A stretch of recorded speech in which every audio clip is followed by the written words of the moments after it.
Good evening, everyone. Today we're going to be going over my Maria, Scholar of Antiquity Gruul deck. She's a 3/3 commander, and she's a 3-cost commander. She adds mana with artifacts, and she can also draw cards by tapping non-token artifacts as well.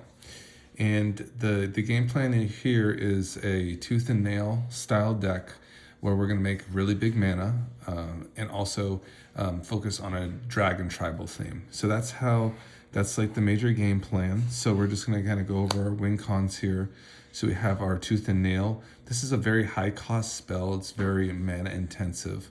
For the 7 cost, you can choose one of these. You could either put up to 2 target creature cards from your hand onto the battlefield, or search your library for up to 2 creature cards, reveal them, put them into your hand, then shuffle. So a very interesting, like kind of multifaceted card. I mean, that 7 cost might be perfect for you. You might be able to hit that on a nice early turn and put out some creatures that you would like to from your hand to the battlefield. That could be fine. Additionally, there's also the entwine cost when you can just put those 2 together. And for an additional 2, so up to 9, which is a very high cost spell. But you could basically tutor your deck from your library to creature cards and put them directly from your hand, because you put them into your hand, and then put them both on the battlefield simultaneously. So definitely a tooth and nail deck. We're definitely going to be able to get to that 9 mana. We built our deck to ensure that we have enough ramp cards and utility artifacts to get us to that casting cost. Here's some of the very nice dragons that are going to kind of aid us in our conquest to getting that win con, which would be infinite combat steps. That's really where we want to be, is just being able to get certain creatures on the battlefield that will aid into that criteria where we are able to kind of keep paying into this dragon, such as the Hellkite Charger, over and over again. So this is like a fundamental card to our deck, and for winning, like on the spot, that would be like the Hellkite Charger. And so the criteria for this, it does have haste and flying. When it attacks, you may pay 5 colorless and 2 red. If you do, untap all attacking creatures, and after this phase, there's an additional combat phase. Very nice text. It's very cool how it just kind of adds in all the text and makes it very seamless for you to kind of get that redundancy of just continuing to attack over and over again. So there's a Hellkite Charger.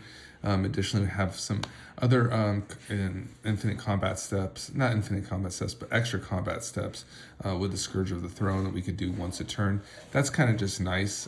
We have some nice beaters in here that are, we can get the job done just through combat damage too. So the Scourge of the Throne is a nice choice here. So we can just kind of look at, some of those kind of dragons that really add some power to the battlefield and benefit from the combat steps, such as the Ancient Bronze Dragon is just very good. When it connects, we get to put all those counters on it. It gets out of hand very quickly. We even can get our commander up to like a nice tick where we can maybe get him for commander lethal. Additionally, we have a Tark of the World Render here. Just a fantastic dragon. The toughness is quite low, to be honest, so you kind of have to be wary of that somewhat. You kind of got to get this guy out quickly, and start, benefiting from that double strike as soon as possible, and just hopefully ending up the game as soon as possible. So we like our Tark of World Render to do that with our dragons, giving them all double strike. So that's kind of like our really muscly dragons. Now we're gonna get into the ones that like give us like all that kind of mana, which will do so well with like the Charger, and just to keep on pumping into those combat steps, just give us like an abundance of combat to win the game. So Old Gnawbone just does that with our treasures. We connect with our creatures, we make all the treasures. Additionally, Cloth is such a great addition. I really appreciate, I've been making these videos for like a couple months now, and I did like a Gruul Dragons list, and someone had recommended Cloth and Dragonborn Champion, and they're spot on. This card is just wicked. It's absolutely crazy. It's like one of my first choices. If I can get this in my hand and I can swing with Cloth and Maria, I can just gain that mana back like instantaneously. It's just kind of a crazy card. So we really like Cloth a lot. Additionally, Savage Ventmaws always performs so well in these decks that like do well with like high casting cost creatures and spells, and the flying is so evasive. I mean, you're just gonna be able to kind of meet that get that nice mana ability from it. Just adding more mana. It's just a fantastic card. Gold Span, another thing, comes on the 5 mana rate, so it's kind of a unique spell. It's one of our lower casting dragon spells, and it just does its job and makes all the treasure tokens. It's fantastic. Ancient Copper Dragon. This is kind of a clunkier dragon, but if you can get this thing, supported like with your hasty artifacts, there's just nothing like it. Even like a Dragon Tempest on the battlefield into an Ancient Copper Dragon is surely going to cause some disruption in the game, and it will be in your favor. It's going to create an abundance of treasures usually. I mean, at an average rate of 10, so it's very nice. Here's a newer dragon, the Bone Horde Dracosaur. And once again, like, what a good rate for a 5 mana creature. The flying first strike, and then if it lives, we get to like benefit from exiling those 2 cards from our library, and then you get all this extra goodies just for putting a creature into the exiling area or a land. It's just very interesting. So what an interesting card. So we like that one a lot. All right, so then we have Chiscoria here. We're just into our value now. So we just talked about the Bonehard Dracosaur. The Chiscoria is also going to be one of our first choices because we're going to have an abundance of artifacts, and we're going to be able to play it cheaply and benefit from that exiling off the top of our library and more artifacts and playing them. We do play a lot of colorless artifacts for that reason only. Yeah, the colorless artifacts are very important for this deck. Vara Hellkite, this wasn't in my first iterations of a dragon deck. I just thought it was too expensive, but I've added some support for it, and it's just a perfect choice. It's just it's just the ultimate, dragon kind of, baddie at the top. Just a big bad mofo. So we got the Vara Hellkite here, and we're gonna go over how we get to this support. But this is just like, now we're going to be getting into our dragon synergy tribal stuff. So the Uvara Hellkite's going to benefit from putting dragons on the battlefield, making more dragons. The Scourge of Valkus to kind of keep that pinging going with more dragons coming to the battlefield. Same thing with the Dragon Broodmother. Very good with Dragon Tempest and Scourge of Valkus. Lathless is just another killer where we're going to be casting dragons and making more dragons. Terror of the Peaks, this is the one that lives on top of the mountain, and now we've come into our removal portion of the phase of the video, and this thing just gets busy with removal at a very reasonable rate for 5 mana, and we want to get our Lightning Greaves on here, or our Swiftfoot Boots, keep it nice and safe, and start dropping creatures and removing things from the board. So yeah, there's the Terror of the Peaks, fantastic card. And additionally, we have more removal in the form of Tyrant's Familiar. If you're not familiar with this card, I'd say it's just good in all red decks that, play a decent, maybe a lower cost commander that, you can make sure that you can have your commander on the battlefield simultaneously with the Tyrant. Kind of curve into it would be nice. And yeah, this thing just goes off with your commander, and it just keeps the board really, really clean. Dragon Lord Atarka, I'd say, is like, I like it for its power more than anything. The damage can be used very strategically, though. It's probably going to be best against like your like elf players, your like kind of lower cost 1 toughness creature decks. You can kind of just ping those and divide those amongst the creatures or planeswalkers. So I like it. I like it mostly for the, it's just a big bad dragon. It's really good with all our what would you say, our medallions. It's very good with our medallions. It's very good with our incubator. It's just gonna be very good with our cost reduction and synergy overall. It's got a little removal too. This thing is crazy. It's just once it connects, it just takes out opponents' boards, takes out all their creatures. So Balefire Dragon's just like in the top. It's got to be like our best dragon, I'd say, probably one of the best. Steel Hellkite can do the same thing. This card, I want to have a game with the Steel Hellkite. I just want to have a game where I get the Steel Hellkite, get some Lightning Greaves on this thing, and then start going to town with it. Like, this is my dream for this card. I believe that this thing is not made out of steel, and it's got some turbo boosters on it, and it's going to get us to where we need to be. So Steel Hellkite, yeah. Dracuseth, the same thing. It's just like this. I mean, even in the picture, it looks like it's sitting in a chair or something. We need this thing to be flying. We need to put, some hasty things on here and get it going. We just don't want it to sit around, and we're gonna make that happen. Okay, so we've reached to the point. We've got into all our destruction. We've taken out all the creatures, and we're gonna keep our gas going. So all the things that are help us draw cards. All right, so Howling Mine is a fine choice for Marius. You can tap this down and deny everybody card draw, except yourself. Sylvan Library, we're just gonna love it. We're just gonna take those 3 cards. We're gonna take all that damage. It's totally fine. We're gonna draw all the cards. We need all the cards. Phyrexian Dragon Engine, also great from the graveyard. We can be low on gas. We're gonna use this. We're gonna pay 5. We're gonna draw 3 fresh cards. The One Ring, similarly, is just gonna bail us out. We're gonna be looking for this just to put on the battlefield to start drawing. Dragonborn Champion. Additionally, this card is going to be super sick. We're gonna, whenever a source we control deals 5 or more damage to a player, draw a card. So it could also just do that itself if it connects when it's uncontested. So, and it's any source. It could be through our Terror of the Peaks. It could be through our Scourge of Valkus. It could be any of those, Dragon Tempest. It could be any source. Whenever a source you control deals 5 or more damage, draw a card. So that should be nice. So our card draw looks very nice. We're playing the Return of Wildspeaker. Just some hard card advantage, including the Rishkar's Expertise. Kind of just your staples here. Then we have our last March of the Ends. This is just going to be phenomenal. We're going to, drop like 5 dragons off of our, off a good gassy hit. We're going to be dropping a ton of dragons on the battlefield and seeing what our opponents can do about it. Great Henge is also going to draw a lot of cards. Kind of a naked deck, and I'm not playing any of the kind of protection like Heroic Intervention. We're not playing Chaos Warp. We're not playing Beast Within. We're not playing Blasphemous Act. We're not playing any of those in favor. We're going to let our dragons do all the work, and we're going to see how it goes. I've had some good success with this, even in higher power pods. Like, for instance, the Tyrant's Familiar.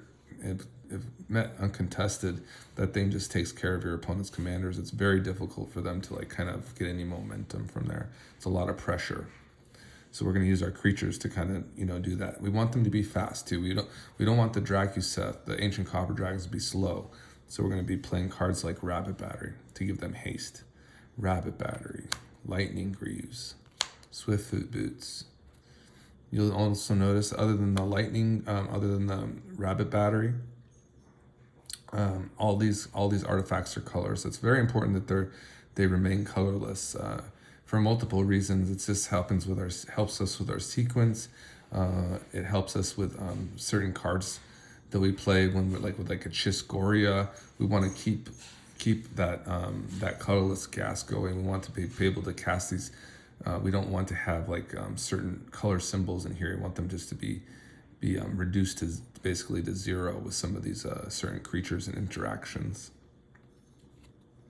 Dragon Tempest additionally is not an artifact, but this is definitely just strong enough on its own. It's going to give our flying creatures haste, and then it's going to ping a target, any target, based on the number of dragons we have on the battlefield at that time. So it's just very nice. So when the dragon comes in, this will deal X damage, where X is the number of dragons you control to a target creature or player.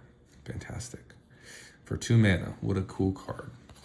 Now, likely my most strong artifact in this deck, probably rivals Doors of Durin, I'd say, just in terms of power level and what it does for the deck.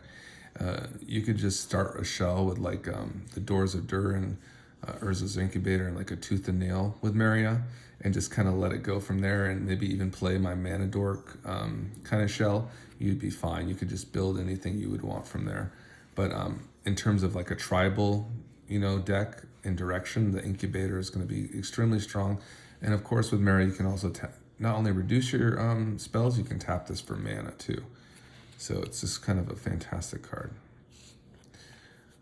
And this, additionally, with Herald's Horn, it's also going to reduce the cost of our dragon spells, and we're also going to peek at our library on our upkeep and hopefully reveal a dragon, kind of get lucky with that RNG and put a dragon in our hand.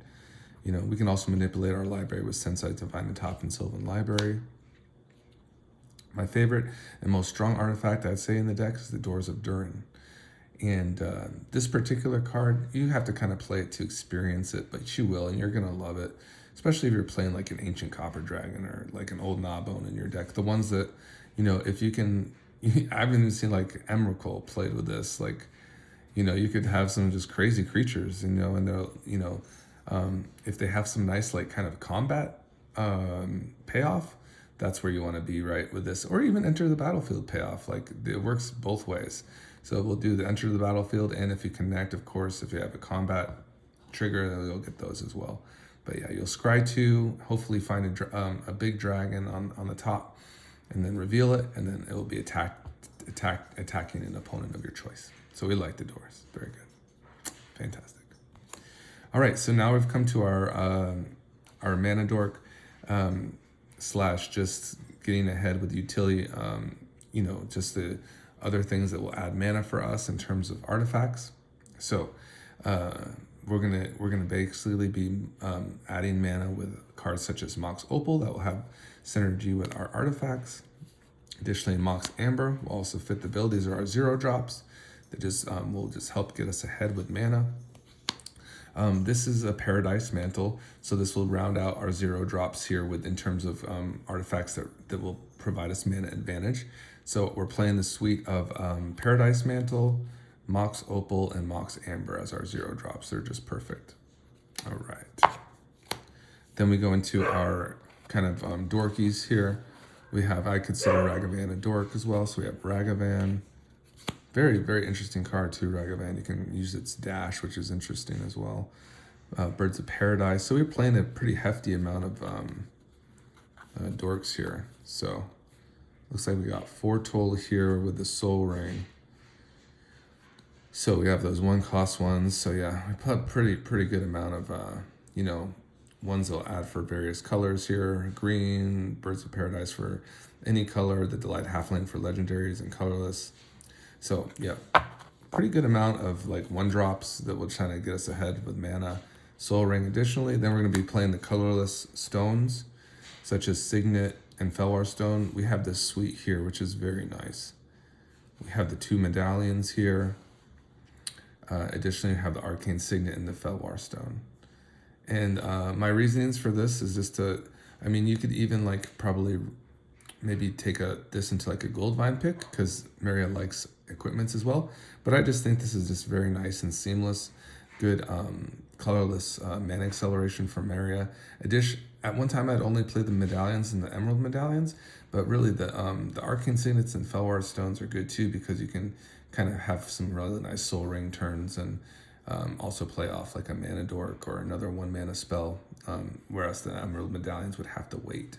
But these are just also fantastic because they reduce for Maria. Even if Maria gets removed, you can just recast her on the cheap with these 2. So these are just all very fantastic. You see I have the Dan Fraser art there, which is just beautiful, right? The very Moxes. And then you have the Felwar Stone from the Dark. Some of my first experiences from the LGS was getting those cool cards. That's what I'm going to do next time I go to LGS, is like just kind of souping my decks up with like kind of older looking cards. So I really love them. Really like kind of getting the older looking stuff, especially if they are like the Felwar Stone from the Dark. It's really cool. I have an old ornithopter back here too. I think you guys will like it. So here we have from the Dowsing Dagger here, just the mana acceleration. This is how we're going to get to our Tooth and Nail. Like stuff like this is really going to help us get there with Maria. Mask of Memory, just a sweet 2 mana cost, like 1 equip, which is like what Maria loves, because it just taps itself to equip itself to something. It's fantastic. Prying Blade, more utility right there. Nice 1 colorless. We love the 1 colorless spells that we can actually use like to pay equip costs and stuff as well. We like that a lot. Thinking with Shadow Spear, just another great hit. These are all our 1-mana spells that are so very important that we play with Maria. Commander's Plate, very nice. One of our fantastic cards. It's like glue. I always see this card. It loves to like come out in our openers. We love to see it.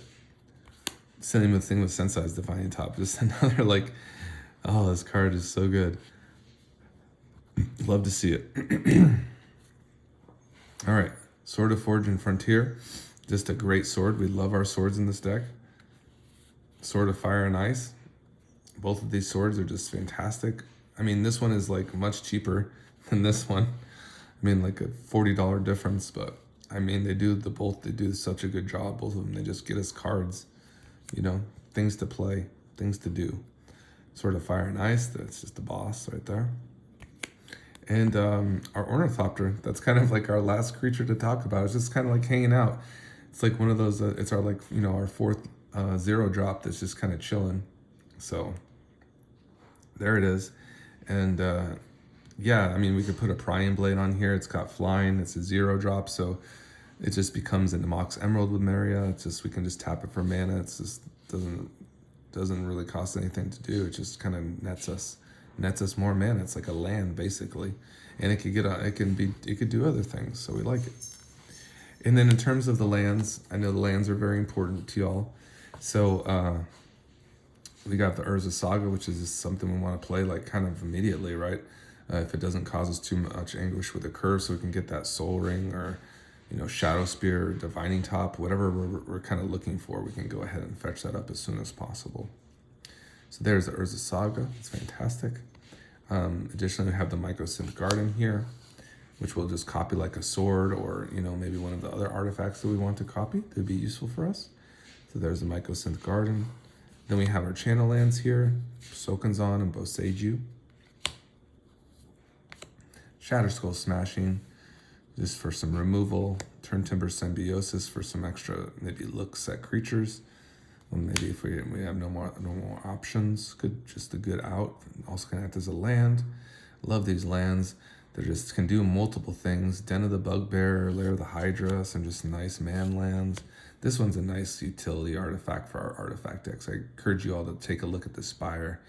It's just very nice. It's a nice duel for us. And when we have an artifact on the battlefield, we can go ahead and add any one color to our mana pool. So very nice there. Just another duel, right? We have so many duels. This one's a little on the slower side, the Rockfell Vale. You need lands to have that come in untapped. We have our Exotic Orchard. These are just kind of staples for your commander decks. Exotic Orchard, nice dual land there. Copperline Gorge, that's a fast land. Rootband Grag, this is our check land, so it will come in untapped if we control a mountain or forest. That's very nice. Our fetch land here, Wooded Footed Hills. Grove of the Burn Willows, this is a nice one. This one can act as a good duel, but we also give our opponents a life in exchange. We could add for a colorless as well. Then we have our Pathway, good for 2 colors. The Kerplusin Forest, the nice Ice Age one. This will do it will deal damage to you if you add a red or green, but it can add a colorless too without hurting you. Then we have the Firelit Thicket, kind of a filter land there. There's our Command Tower, nice duel, a perfect duel. We love to see that in our opener, love it. Stomping Ground, nice shock land there, also acts as a duel. Spire Garden, a perfect duel for commander. Then there's our Mana Confluence and City of Brass. So you can see we've organized our lands here for you. We have all our forests here. With Yavimaya at the top. We have all our mountains there. So I will organize this just the way I have it on Mox Field. I'll put out all the categories kind of there. Like, I was just kind of like looking at some of these things, and it's just like this this lone ornithopter is kind of just leading us to victory. I think this will be the thumbnail. Just like a nice ornithopter from the dark. Just to get you all into it. Yes. See you, everybody.